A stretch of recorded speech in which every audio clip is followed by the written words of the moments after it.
제주도 출향해녀 문화와 작업 방식 고찰인데요.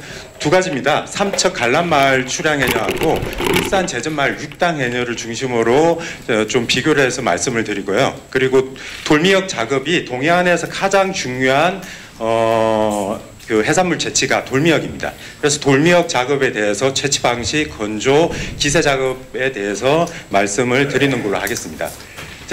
제가 작년에 2016년 1월부터 11월까지 울산에 거주하면서 제전마을을 조사했습니다. 저희 국립미술박물관에서는 1년 단위로 사계절을 학예사와 연구원, 조사원들 그리고 사진작가, 영상감독 한 팀을 해가지고요. 학예사인 제가 팀장이 되어서 아예 사계절을 삽니다. 그래서 그 어촌 마을에 대해서 집중적으로 조사를 하는데요. 제가 2012년에 남해 묽은마을, 그 독일 마을 있는 곳에서 제가 조사를 했고요. 그 다음에 2013년도에 갈란마을, 삼척 갈란마을에 8개월간 거주하는데 사전 조사하고 그 다음 추가 조사를 하면 11개월간 조사를 했습니다. 그리고 작년에 울산에서 또 11개월간 조사를 했고요. 마을에서 8개월간 마을 주민들과 같이 살면서 조사를 했습니다. 그리고 최근 지지난주까지 제가 1월부터 연평도에 살면서 연평도 어촌을 조사하다가 막 올라왔습니다. 우리 고대로 부장님의 요청을 받아서 지금 부랴부랴 지금 작성해서 왔는데요. 자, 제가 살면서 이게 접니다.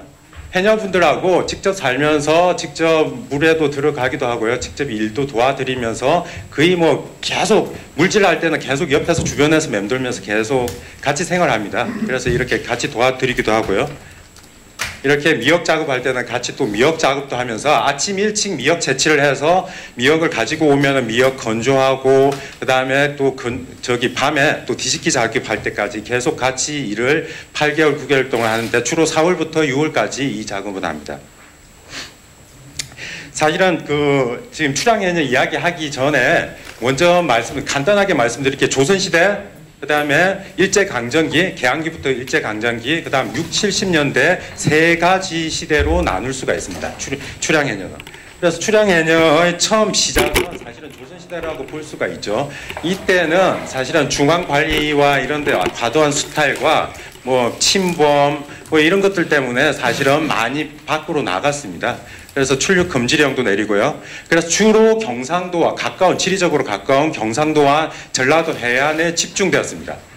울산의 학성지를 보시면요. 두모악이라고 하는데 작년에 울산 대국박물관에서 그 출향해녀 두모악에 대해서 전시를 했죠.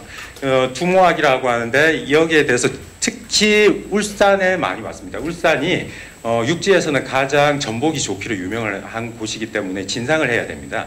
그래서 울산으로 많이 이렇게 왔고 마을까지 형성을 했었습니다. 자, 개항기인데요. 개항기에 보시면은 뭐 여기는 여기 자혜경 선생님도 계시겠지만 자혜경 선생님께서도 이렇게 다 요약을 하셔갖고 한 건데 그것들을 제가 가지고 왔습니다. 1883년도 조율통상정정 체결 이후에 뭐 잠수기가 많이 들어오고 그 다음에 제주 해역이 황폐화되면서 주로 기장과 울산 등지로 제주 해녀들이 출항을 많이 했고요. 그때 우가사리의 수요 증대와 맞물려 가지고 이제 이런 어떤 군수용과 산업용으로 해조들이 많이 이용이 됐죠.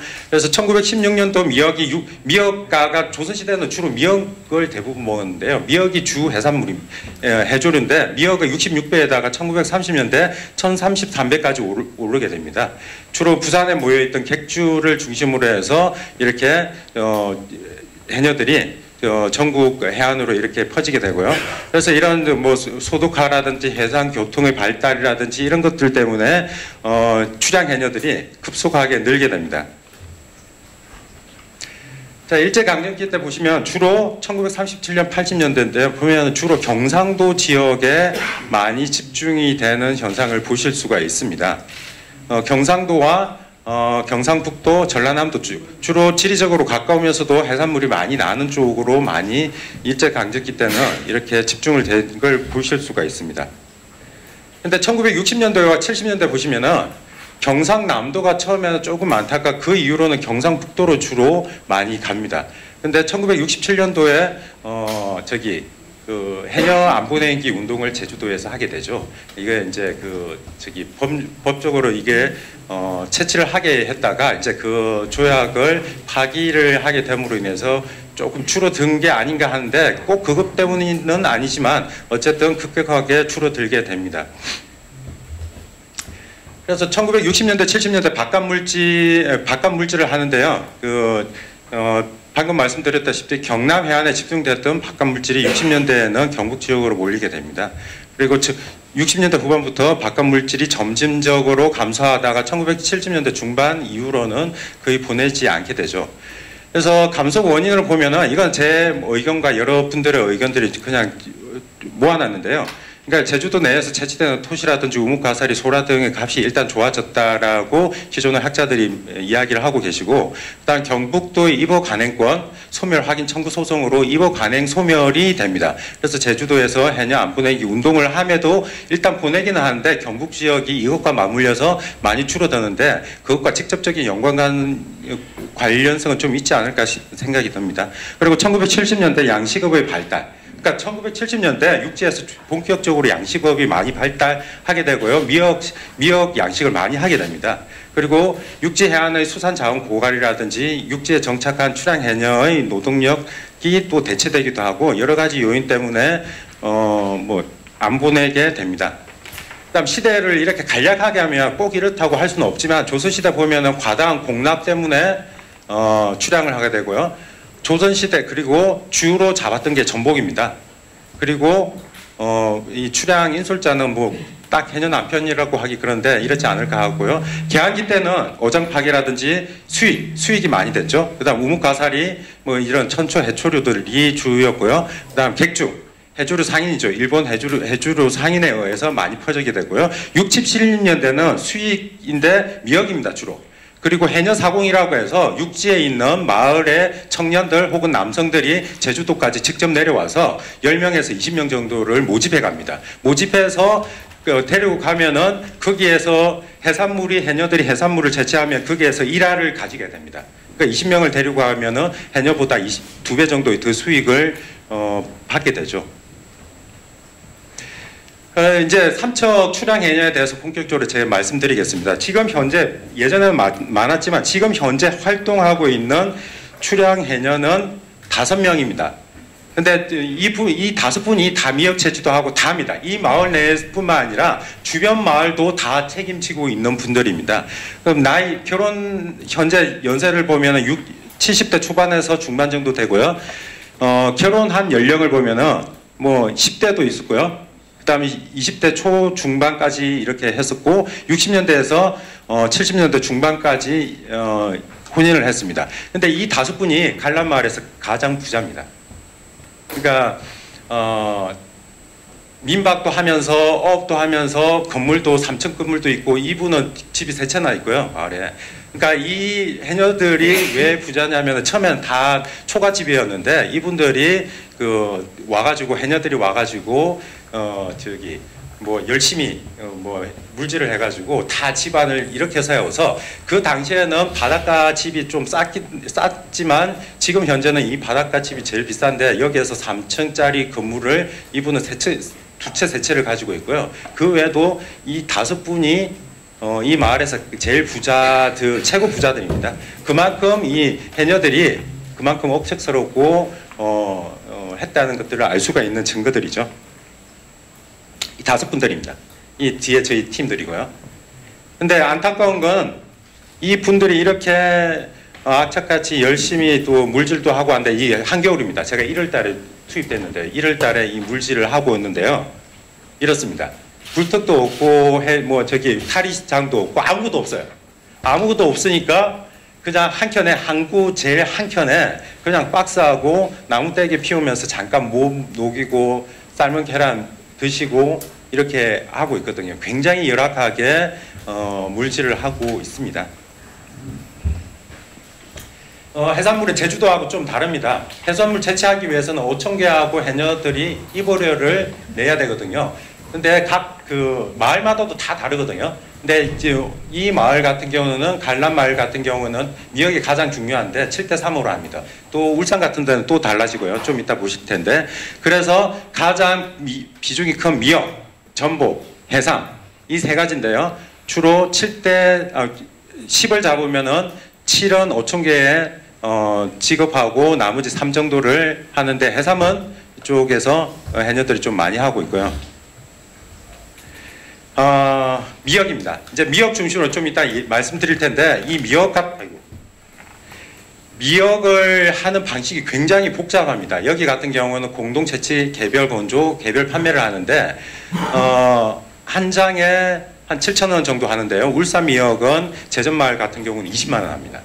그러니까 그렇게 큰 차이가 나는 이유에 대해서 좀 이따 말씀드릴 거고요. 이건 펄미역입니다. 제가 펄미역권과 쫄쫄이 미역권을 처음으로 이번에 저기 울산에서 발표를 했는데 그것까지 동시에 말씀드리겠습니다.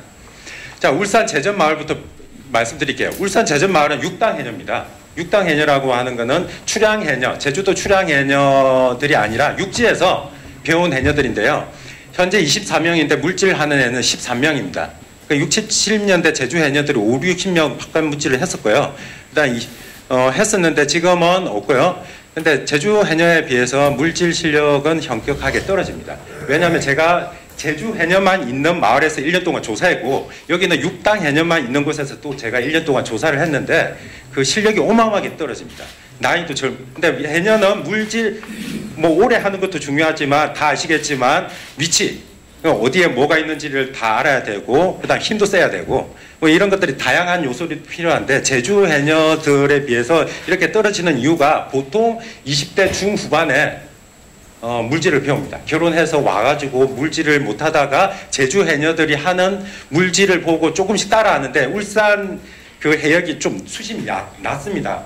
강원도보다. 그러니까 해녀 물질을 배우기가 조금 수월하죠. 그런데 이 나이 들어서 하다 보니까 이 물질 좀 깊은 데 들어가면 잘 못하는 경향이 굉장히 강하게 나타납니다. 그 특별하게 한 명 정도가 좀 잘하는 해녀가 있고요. 나머지는 거의 뭐 저기 하군 정도의 수준이라고 보시면 됩니다. 해산물 채취인데요. 보시면은 제주도라든지 삼척에 비해서 이 물질하는 날짜도 굉장히 적습니다. 여기에서 기세 작업하는 날짜 10일 내를 빼고 나면 불과 며칠 되지 않는데요. 거기다가 구제 작업이라든지 미역 채취 작업 가장 중요한 4월 5월에 미역 채취 작업하는 날짜를 빼고 나면은 실질적으로 미역과 기세 작업 빼고 전복 참소라 잡는 이 날짜는 그리 많지가 않습니다. 제전마을에서는. 해산물 채취할 때 여기 아까도 말씀드렸듯이 또 다릅니다. 여기에서는 어촌계와 이불효가 어촌계에서 9고 1인데요. 보통 미역 한 필 정도를 이렇게 지급하게 되고요. 10필을 하면은 전복은 6대 4 뭐 이렇게 말똥성게 뭐 소라 이렇게 5대 5 이렇게 이런 비율로 하고 있습니다. 이것도 울산 마을에서도 다 각기 다릅니다. 어촌계마다. 이제 본격적으로 지금 미역이 가장 동해안에서 중요하기 때문에 요거 가지고 좀 말씀을 드리겠습니다. 동해안에서 어촌 주민 중에서 가장 중요한 생업이고요. 이걸 말씀드리는 게 해녀한테만 가장 중요한 게 아니라 어촌 주민 전체한테 다 중요합니다. 왜냐하면 어촌계 자체가 미역을 갖고 예전에는 먹고 살았기 때문에 지금도 4월 5월이면은 다른 일정 다 제끼고 미역 작업에 스탠바이를 합니다. 날씨 좋을 날만 기다리고 있고요. 그래서 해녀 어촌계가 협의해서 이런 것들을 하고 있고요. 자, 지금 제가 이제 조사한 마을들을 보시면은 주로 이제 지금 우리 회장님께서는 오신 데는 이쪽인데 저는 이 근처를 했습니다. 이쪽은 또 공단 지역이기 때문에 이렇게 하기가 어렵고요. 이쪽과 이쪽인데 특히 미역은 이쪽하고 제가 비교하기가 쉽기 때문에 제전마을에 거주하면서 제전마을과 다 각기 주변 마을이 다르기 때문에 왔다 갔다 하면서 조사를 했고요. 그리고 삼척마을과 비교를 하면서 그 중간지대에 있는 경주 전촌까지도 조사를 하면서 동해안 전체 미역 채취 방식에 대해서 제가 비교를 좀 해봤습니다. 우갑부 같은 데는 이제 가장 중요한 게 개별 채취, 개별 건조, 개별 판매입니다. 어떻게 채취하고 어떻게 건조하고 어떻게 판매하느냐에 따라서 각기 아주 다양한 그 요소들, 방식들이 이렇게 존재를 하는데요. 거기에다 건조장을 소유했느냐, 개인 소유냐, 마을 공동체가 공동으로 소유하느냐, 아니면 미역 크기는 어떻게 하느냐에 따라서 다양한 모습이 있다는 것만 시간 관계상 조금씩 보여드리겠습니다. 복성마을은 어촌계에서 공동으로 제서해서 공동 건조, 개별 판매를 하고 있습니다. 칸지 같은 경우는 예전에는 가장 큰 가장 유명했죠, 미역. 조선시대부터 과감이라는 게 있었고요. 그래서 가장 유명했는데 지금 여기 화르센터가 들어오면서 해녀분들이 화르센터에 다 들어가서 화르회를 판매를 하기 시작하면서 이제 이 미역 채취에는 관심이 없어지게 되었습니다. 그다음 이게 정자고요. 판시, 정자. 그다음 화암마을 같은 경우는 공동 채취, 개별 건조, 개별 판매를 하고 있고요. 경주 전촌입니다. 이 마을에 갔더니 이제 여기에서 다들 부러워합니다. 울산 미역이 비해서 판매가 굉장히 어렵다. 왜냐하면 같은 쫄쫄이 미역인데도 대구 서문시장이 우리나라 미역 판매 최대 시장입니다. 60개 점포가 모여 있습니다. 여기에 직접 가봤더니 울산 미역이 가장 비쌉니다. 한 필에 20만 원씩이에요. 그 이유가 뭔지에 대해서 물어봤더니 쫄쫄이 미역입니다. 근데 여기 경주는 울산 기장을 중심으로 해서 쫄쫄이 미역인데 여기는 펄미역이 비율이 좀 높습니다. 그래서 3층까지 올라가면 완전히 펄미역이고요.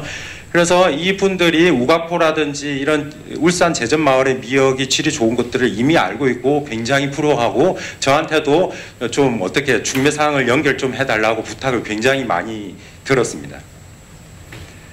그 미역 채취 방식인데요. 울산 제전마을하고 마을 크기가 비슷합니다. 이렇게 비슷한데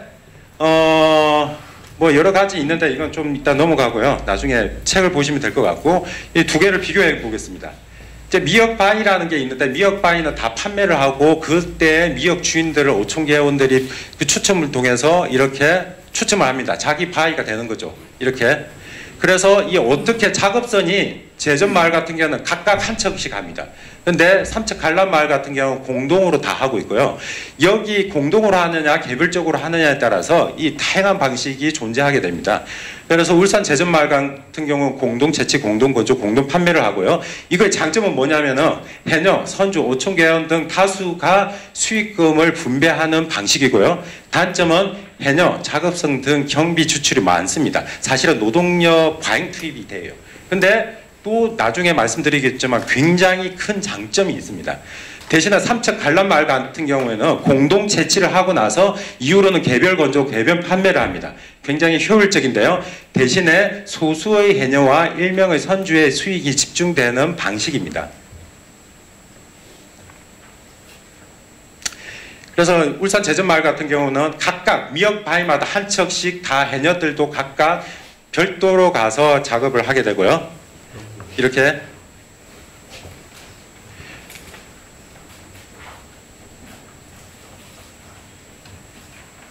삼척입니다. 요 배 한 척으로 아까 제전마을 같은 경우 울산 같은 경우 7척이 했는데 이 한 척으로 공동 작업합니다. 해녀들도 미역 바위마다 돌아다니면서 공동 작업을 해서 미역을 이렇게 싣고 계속 수송합니다. 이렇게요.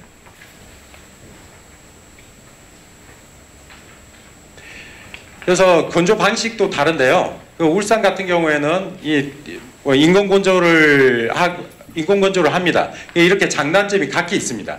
자연 건조를 했을 때 장단점, 인공 건조를 했을 때 장단점.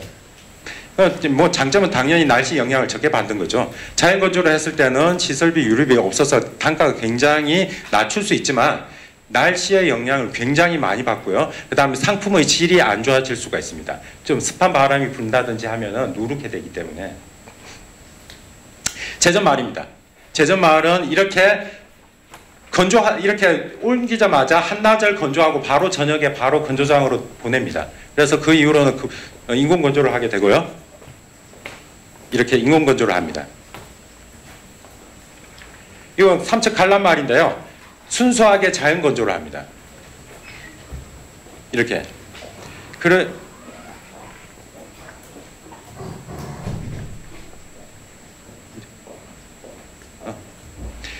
울산 제전마을 같은 경우에는 그 중매가가 15만 원이고 20만 원이고요.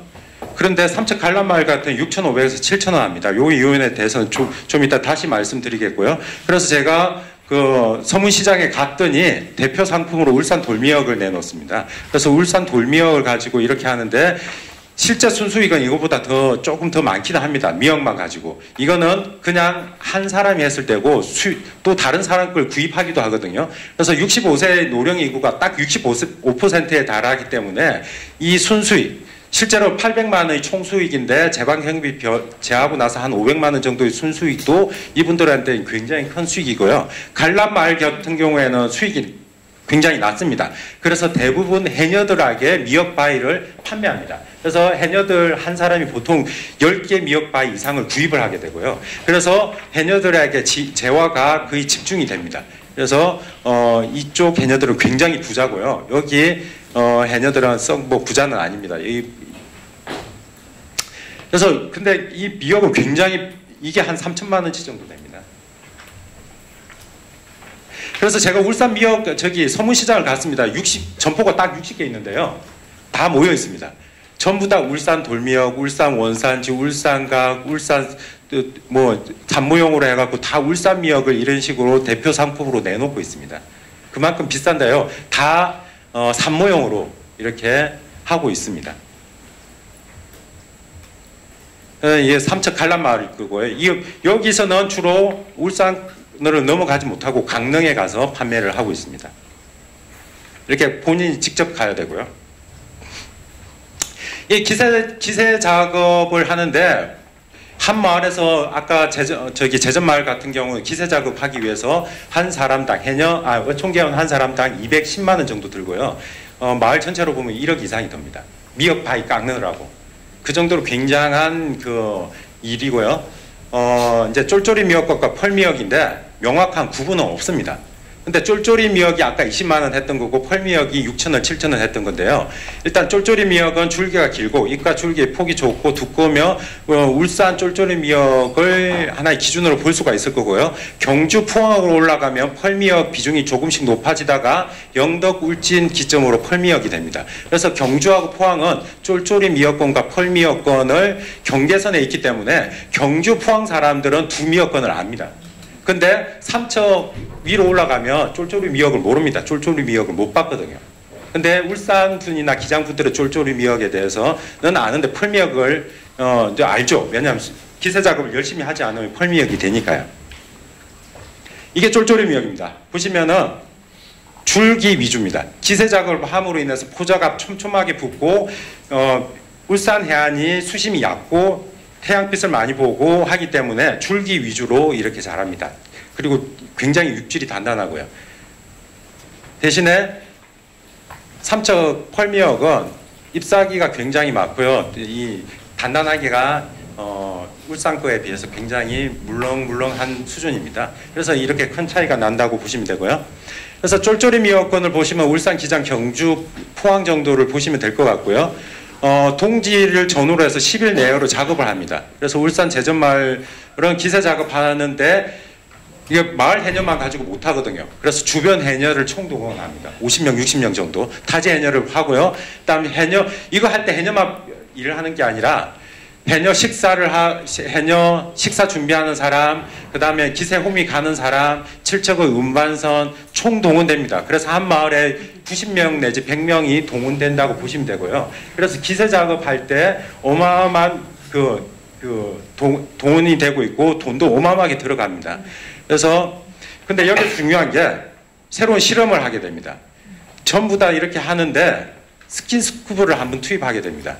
처음에는 이 해녀들이 반대를 하는데도 불구하고 반대를 하는데요. 이제 해녀의 노령화, 인건비 과다 지출 등으로 꾸준히 인건비가 상승돼서 이 스킨스쿠버를 한번 넣어보자라고 합니다.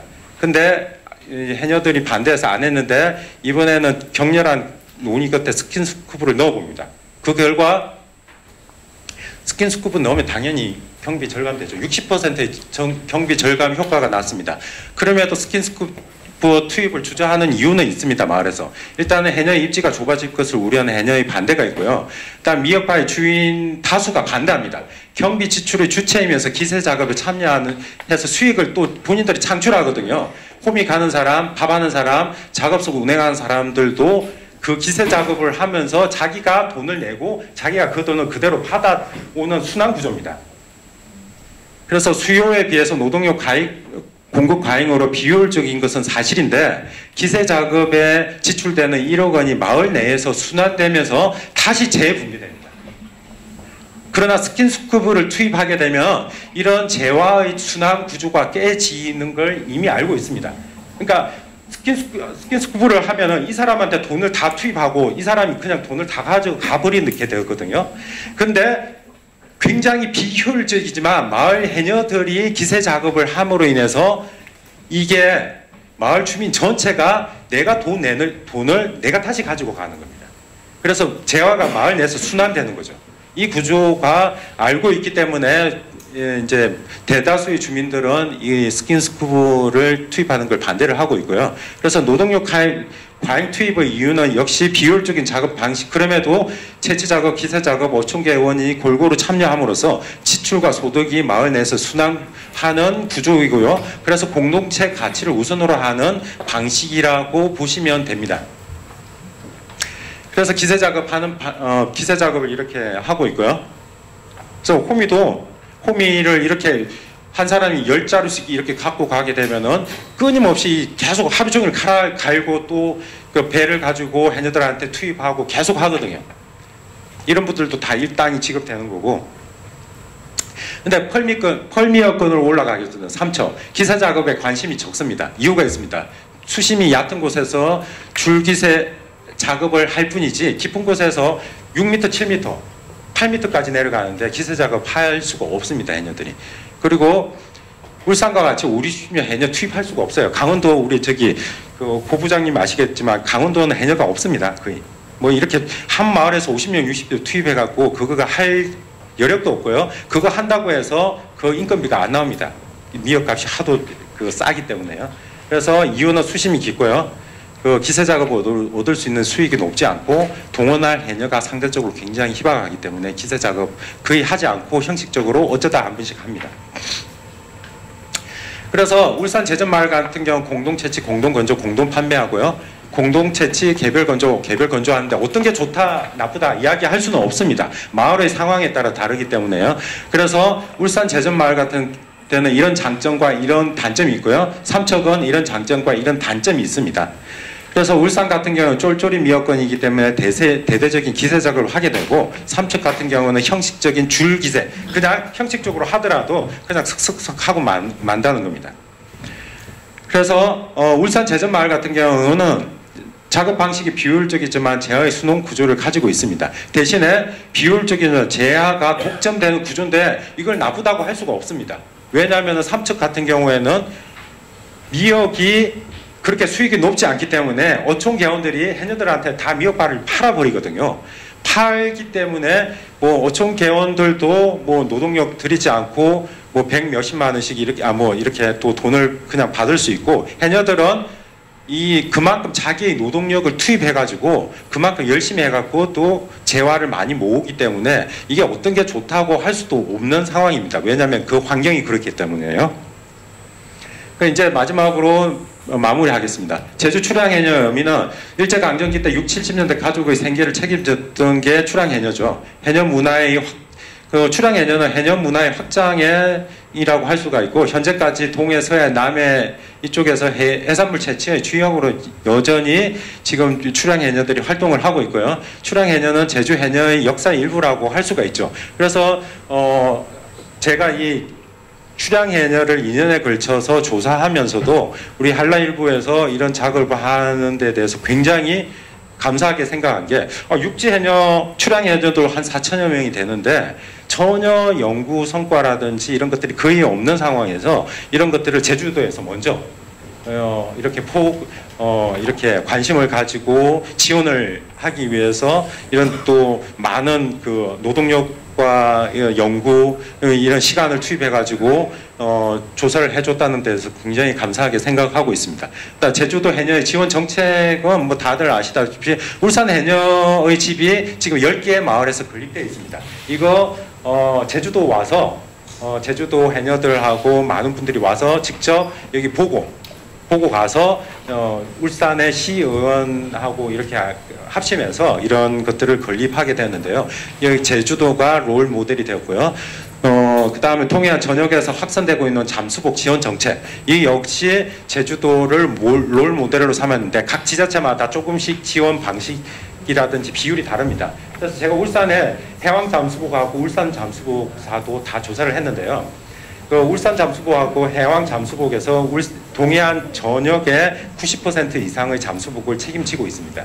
근데 그런 것들을 조사하면서도 이런 어떤 잠수복의 지원 정책이라는 것들은 이런 것들이 굉장히 중요하다는 것들을 새삼 느끼게 됐습니다. 제주 출항 예녀의 노령화 지속 방안인데요.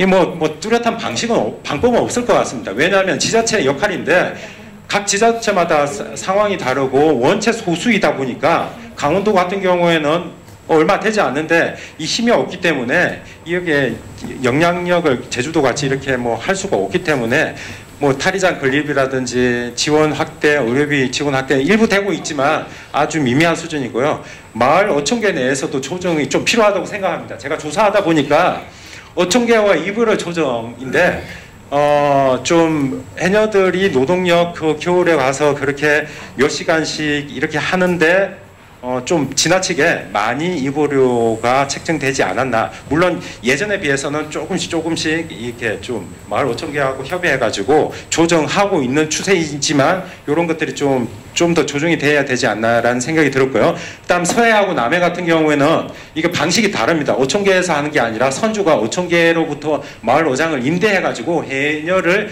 고용하는 형태인데 절반의 그 입오료를 이쪽에 다 주는 방식입니다. 그래서 이런 것들이 좀 더 현실적으로 해녀들의 노동력이 보상받을 수 있도록 좀 더 분위기가 조성돼야 되지 않을까라는 생각이 듭니다. 그리고 마지막으로 강원도 해녀 같은 경우에는 감소가 굉장히 심각한데요. 울산이라든지 지장 같은 경우에는 일부 그래도 그나마 이제 많이 있고 일부 조금 또 진입도 되고 하는데 강원도는 전혀 진입이 되지 않기 때문에 출향 해녀가 향후 10년, 15년 없어지면은 해녀 자체가 없어지지 않을까라는 우려도 좀 개인적으로 들고 있습니다. 예, 이상으로 발표 마치겠습니다. 감사합니다.